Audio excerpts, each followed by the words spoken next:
Hello beautiful soul! Welcome back to my channel. This is my channel Ame from Japan, Kabayan Sagittarius. This reading is for you September 16 to 30, 2024. Para ka Sagittarius, please show me. Maraming salamat muna sa mga subscriber, new subscriber, cross watcher, at sa mga bagong pasok dyan. Welcome na welcome kayo sa bahay ni Ate Aimee. Maraming salamat din sa mga nagpa-personal reading. Kung gusto niyo po na personal reading, all the details po is nasa baba po ng video na ito. This is a general reading, Kabayan Sagittarius. Kunin mo lang ang sayo at itapon ang hindi naman para sayo. Maaring ito isa vice versa, maaring energy mo, energy ng person mo o energy ng malapit sa puso mo. Maaring nangyayari or mangyayari pa lang. Usual o intuition, lawakan natin ang ating isipan. Pag hindi nag-fit, huwag ipilit. Tingnan natin Sagittarius for September 16 to 30.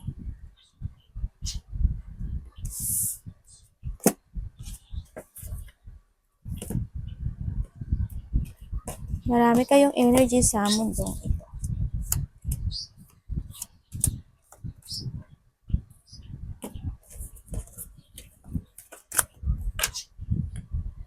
We have the star. Yan, may mga dinidream kayo, maaari nagkakaroon ng may mga wish achievement ako na nakikita sa inyo, may mga goal na pinaprogress ako nakikita.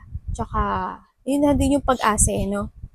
Andun yung pag-asa talaga na makamit ang mga bagay na mga gusto makamit. Yeah, may mga dreams come true. May mga situation na nag-heal rin ako nakita. Nagkakaroon ng inspirations in life. Yung iba sa inyo, no? So, nakita ko dito. Also, we have the book. Yan, may mga pinag-aaralan kayo. Baka nag-aaral kayo. Mahilig sa mga kape. Yan, may mga, kumbaga, may mga sitwasyon na nagkakaroon ng pag-aaral. Nagkakaroon ng mga gustong ng thirst of knowledge, kumbaga. May mga, baka mahilig kayo mag-research, magbasa ng libro, may mga inaaral-aral. Yan. May mga iba sa inyo, mga maring may tao or ikaw is may sikretong itinatago. Baka yun, baka yun is inaalam mo kung ano yung sikreto nun, maaaring ganun. Ingat din, we have the mouse, baka yan, may mga dagana kayo dyan sa bahay nyo. May mga sitwasyon daw na ma-stress ka. May mga sitwasyon na maaring manakawan ka, maaring may mga sakit or magkakasakit. Yan, and then may mga sitwasyon na lungkot ako nakikita sa'yo. Depletion, mga ingat lang din no, sa mga ganitong sitwasyon. Baka hindi man ikaw ang magkasakit, baka malapit sa puso mo magkasakit. No, sa nakita ko dito. Sa nakita ko naman, ano ba to? Anak, ano na naman nasa damit ni mami? Hindi lang ah.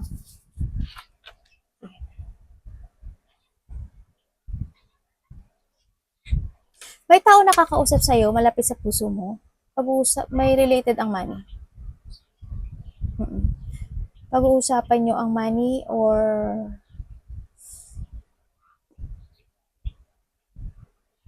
hindi ko alam kung siya is nagpapadoktor or tinutulungan mo siya. Ano nakikita ko?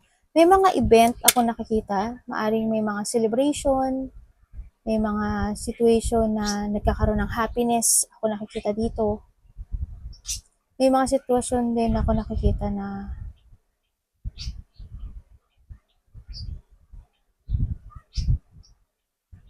napuprostrate ka sa isang situation na kasi gusto mo ng pagbabago. No? Gusto mo ng renewal. Pinag-iisipan mo how to grow. Pinag-iisipan mo yung sitwasyon na paano mo makakamit yung mga goals in life mo or paano mo ma-achieve itong situation na to. Yun na nakita ko sa'yo. No? I don't know why, pero yung iba sa inyo, ang daming nakakakilala sa inyo. Ibig sabihin, maraming nakaka-recognize sa'yo. Parang parang ikaw yung tao na, hindi ko alam kung nagkatrabaho ka sa factory, maraming tao, ganyan. Maaring ganun, ang iba sa inyo, no? Parang you're in a center of attention na yun nga, baka matao dun sa pinagtatrabahuhan mo or marami ka nakakasalumuha na tao. Yun ang nakita ko. Tingnan natin. Ingat din kasi may tao dito na nag-i-spy, no? Maaring may mga inaalam siya about sa'yo, no? Sa nakita ko, ingat ka rin. Someone is spying.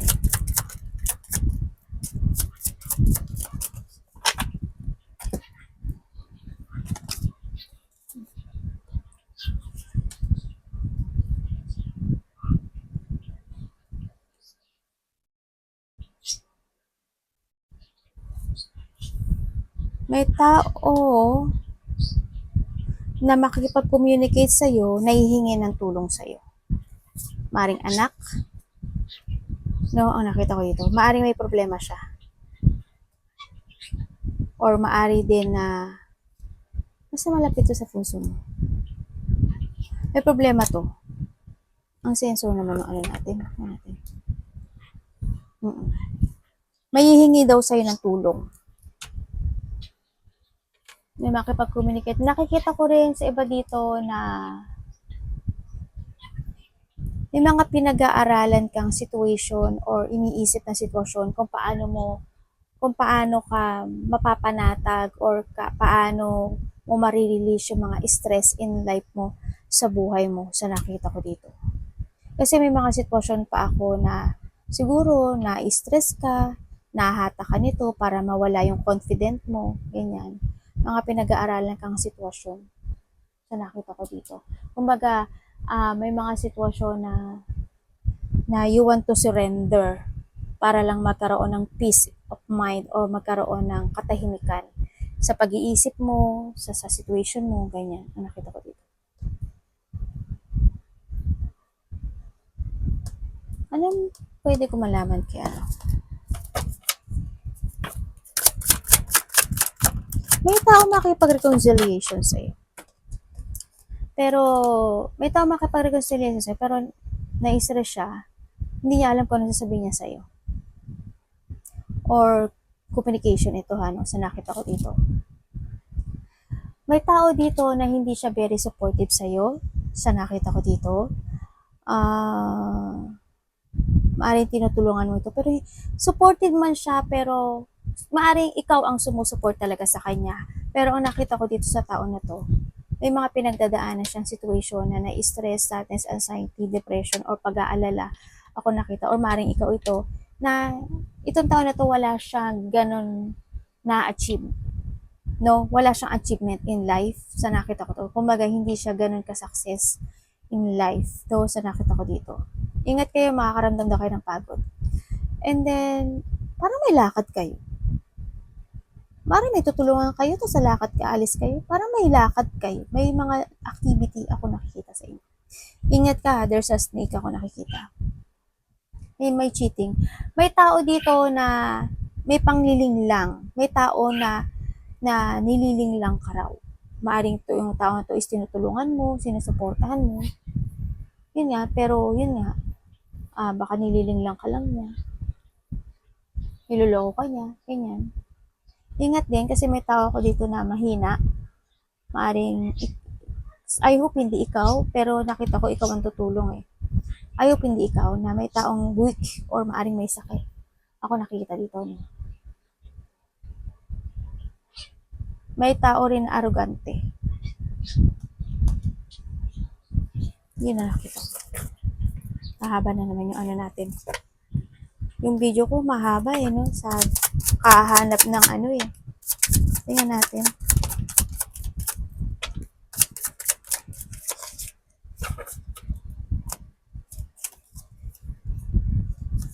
Sensor.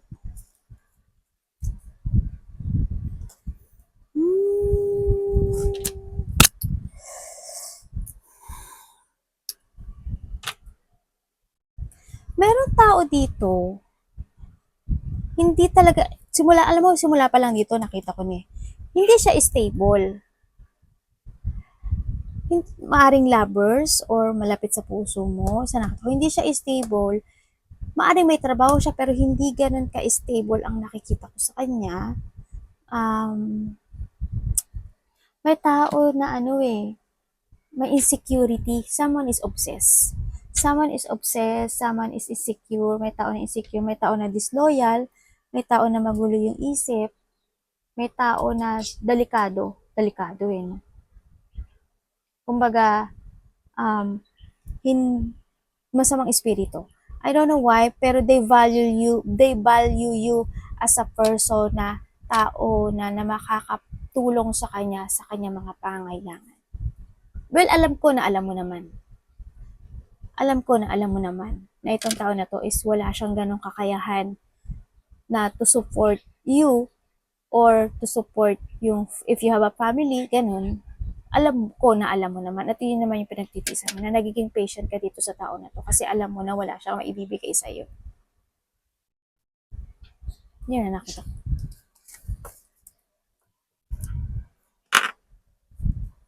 Well, kung naiintindihan mo naman, okay lang. Kasi nakita ko you're patient, yung patient mo sa kanya.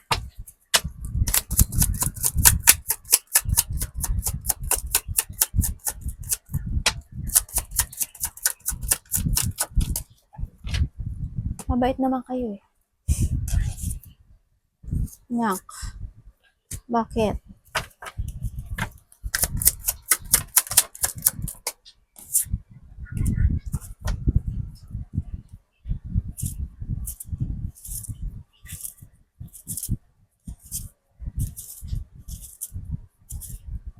Meron ditong tao na hindi ka pinapahalagahan or hindi mo nararamdaman na mahalaga ka. May lungkot ako nakikita. Maaring may tao na malapit sa puso mo na umalis. No, ang nakita ko dito. Or maybe itong person na to is something, wala na. May namatay ba? Hindi pa. May malapit sa puso mo na namatay? Or someone is abandoning you, or you abandon tong person na to. Sa iba gano'n na. Sa nakikita ko sa'yo, may nagkakaroon ka ng options in life sa buhay mo, kasi nakita ko hindi ka na masaya kung nasaan ka ngayon. No, hindi ganoon kasaya. Kasi ang nakita ko sa iyo, maaring gusto mo nang umalis dito sa sitwasyon na to, gusto mo nang i-let go, pero naghihintay ka pa ng tamang pagkakataon. Halimbawa sa relasyon, ganun. Hindi ka na masaya pero hindi mo ma-let go. Diba? Naghihintay ka na sakaling magbago ang lahat. Diba? Handun talaga yung patient. O kaya sa trabaho naman. Nagkakaroon ka ng choices in life mo. Kumbaga, may mga opportunity na dumarating sa'yo pero ano ba to? Anong tawag doon? Anong tawag doon, ate? Ate May. Nadadaanan mo. Hindi ko na yung Tagalog, tanga-tanga lang. Basta ganun, yun. Nami-miss opportunity o nami-miss chances mo itong situation na to. Kumbaga, nami-miss siya. Miss na i-grab mo, hindi mo nag-grab. Yun ang nakita ko. Tingnan nga natin bakit natin siya. Nai-stuck ako nasaan ka sa akin. Napipigil yung growth mo ng situation. We have the 10 of the 10. 10 of 10, oh. Tama, 10 of 10. May lungkot ako nakikita sa'yo, no? Baka nga may nawala, no? Kasi more on emotion ako nakita sa'yo. May mga achievement in life na hindi mo na-achieve. Kaya nakikita ko rin yung iba sa inyo is emotion, lungkot. Someone is walk away, no? Sa nakita ko dito.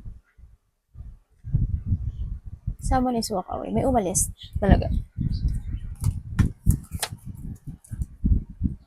Nakita ko yung ano mo, yung emotion, yung mga deep unhappiness, may mga tao na may mga hurt ako nakita, pain. Maybe there is someone here na hindi ka vinalue, na binackstab ka, niloko ka, ginago ka, mga ganun. May mga, ingat din kasi hindi ko alam kung nawalan ka ng, or may mga nagkakaroon ng problema when it comes to money.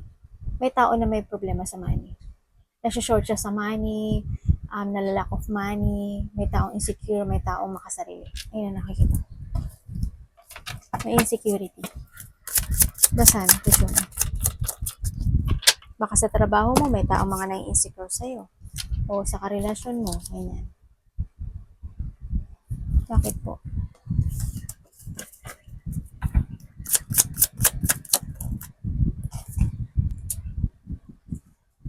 Okay.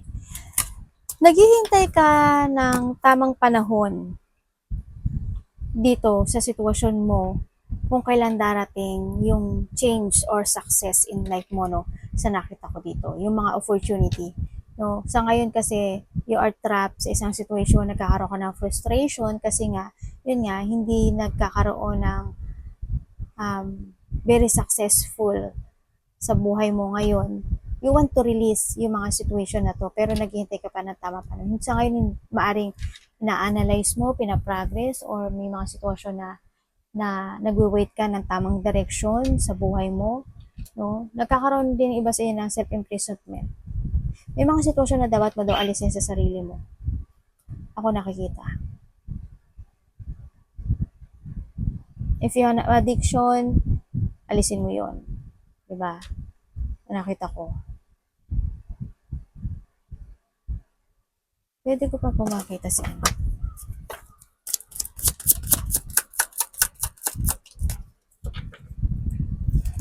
May nagbago ng food, ano?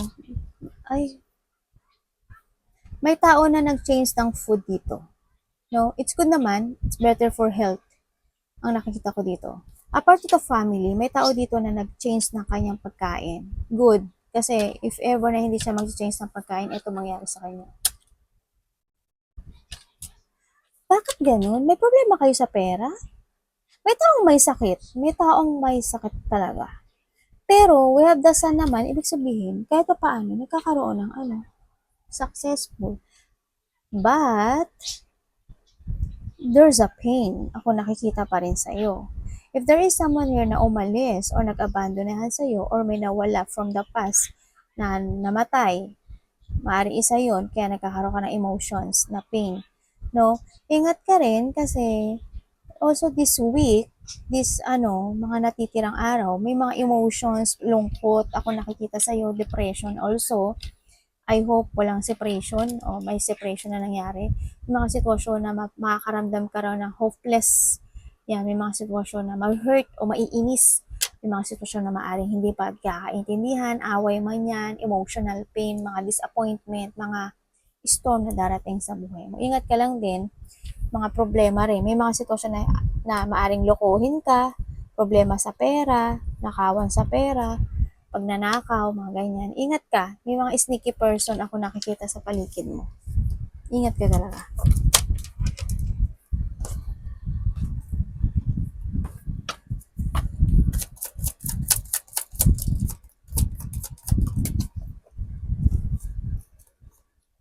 Deto. Bakit po?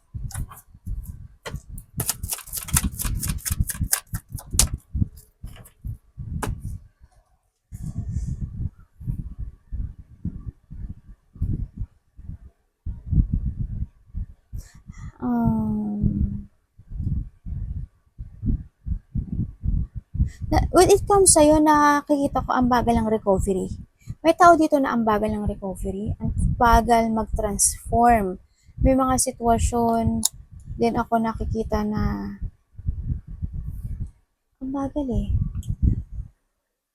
Ang bagal magdesisyon. Na-stuck kayo o nahangmang kayo dito. Ang gulo ng isip nyo sa nakita ko dito. More on emotions. Ako nakita dito. Ito siguro yung part na kailangan nyo alisin, ikat, or kailangan nyo ayusin sa buhay nyo. It's time to transform din kasi siguro, you want to make sure, slowly but surely, kaya yung sitwasyon na to medyo maring pinaplano mong maigi, kaya nakita ko you're stuck dito sa sitwasyon na to. No? Ang nakikita ko dito.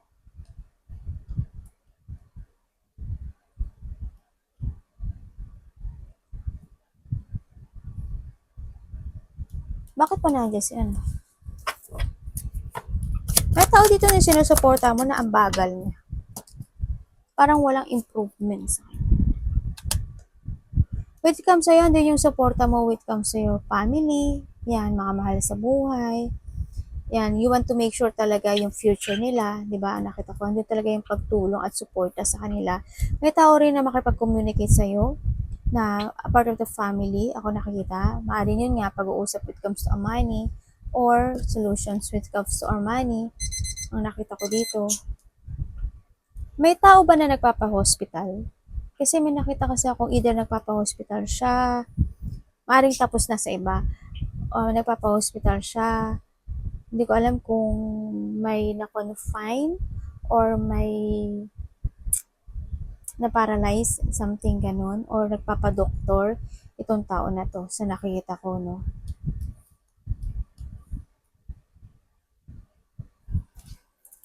Nakita ko yung pagiging matulungin mo. Tingnan nga natin. Ano pwede ko malaman kay Ann?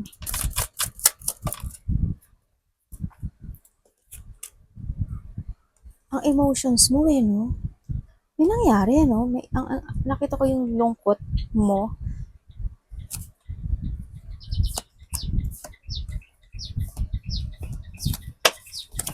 Trust your intuition, ha?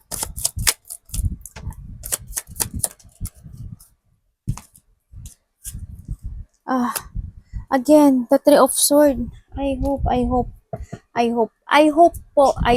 Hindi ko sinasabi. Tamo, dalawa na siya, oh. Daraan ka sa pain.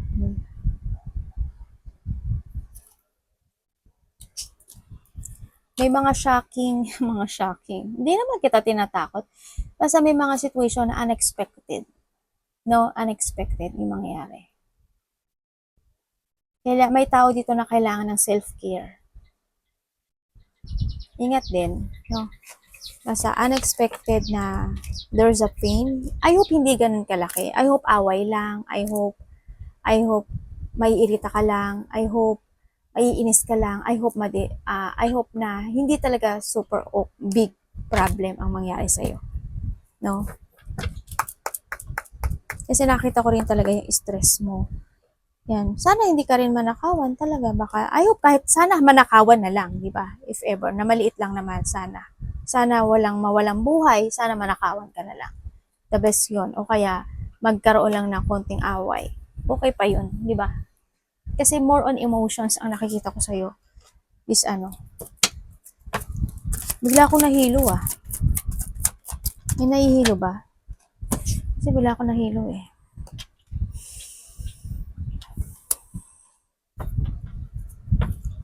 Bakit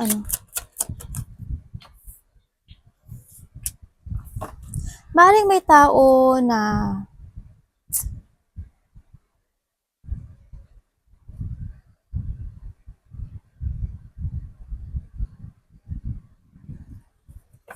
the world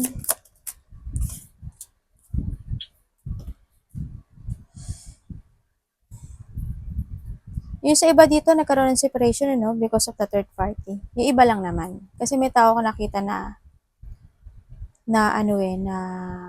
babaero. May tao na babalik. Or may tao na magsusorry sa'yo. Maaaring makareceive ka ng text message or email sa tao na to. Nakita ko na malayo siya. I don't know why, pero hindi kanya mabitiwan ang nakita ko dito. Or meron siyang situation na hindi niya kayang bitiwan. Kaya kayo nagkahiwalay. Or baka ikaw ito, hindi mo siya mabitiwan. No? Sa nakita ko dito. Ingat ka lang din kasi sa nakita ko sa tao na to, makasarili siya. Babaero to. Babaero, lalakero, ganyan. Maaaring mag-sorry siya sa'yo. Kasi someone want a communication sa'yo. Sa nakita ko dito.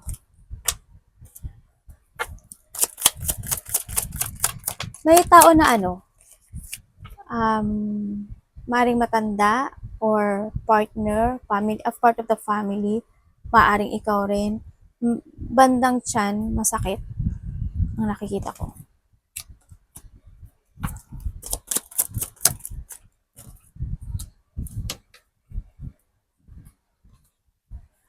Okay, may nakikita ko naman na binibigay mo yung effort mo at binibigay mo yung determination mo sa situation na related ang family, no, related ang trabaho mo, no, sa nakita ko dito. Kaya lang, may mga situation talaga na dapat mong i-let go, may mga situation na kailangan mo mag-start from a beginning, sa nakita ko dito, from the basic, may mga situation na dapat mo aksyonan at you need to trust to your intuition. It comes dito. You need to be aware din when it comes to your money, maging aware ka sa mga kasamahan mo sa trabaho, sa pera. You need to be aware, no? And you need to transform sa nakita ko dito. May mga nangyayari or mangyayari na muling mangyayari. No, kaya pinag-iingat ka niya sa nakita ko dito. Kailangan mo umaksyon at kailangan mo magtiwala sa intuition mo dito.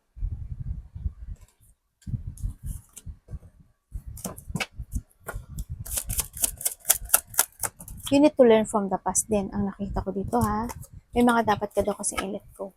Para daw ma-pursue or makuha mo yung goal mo to achieve your goal. No, pahalaga mo rin daw yung sarili mo at mahalin mo yung sarili mo. Darating yung time na ma-stress ka, ma-stress, may pag-aalala, may mga magpupokus ka sa nakaraan no, sa nakita ko dito. May lungkot. Bakit po? Maaring magkakaroon ka ng situation na mahalaga sa iyo, pera, ganyan, ma-stress ka. Anong mangyayari sa ito is?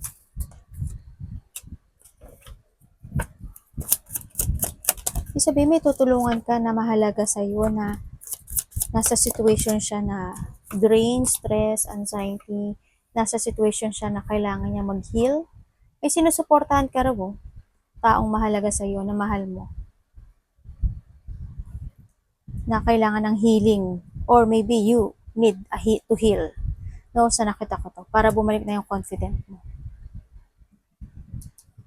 My God, may nawala ba talaga? May mga sitwasyon na regret, isolation, paghihiwalay, lungkot, loneliness, may mga panghihinayang, kalungkutan. May mga deep wound ako nakikita sa'yo. Hingi lang kayo. Basta palagi naman kayo humihingi sa taas ng tulong, di ba? Basta ano lang, andyan si Lord para sa atin lahat. Huwag kang ma-stress kung hindi mo nakukuha yung mga goals or achievement in life mo. Kung minsan nag-fail, yung mga sitwasyon kasi na hindi agad talaga ibibigay sa atin, no? Sa nakita ko dito. May mga sitwasyon na kailangan mag-fail kasi kailangan nating matuto.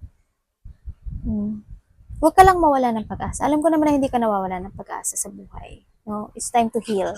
Yan sa mga sitwasyon na hindi natin nakuha-kamit o nakukuha sa atin. No, na nag-fail. Arigatou naman, God bless.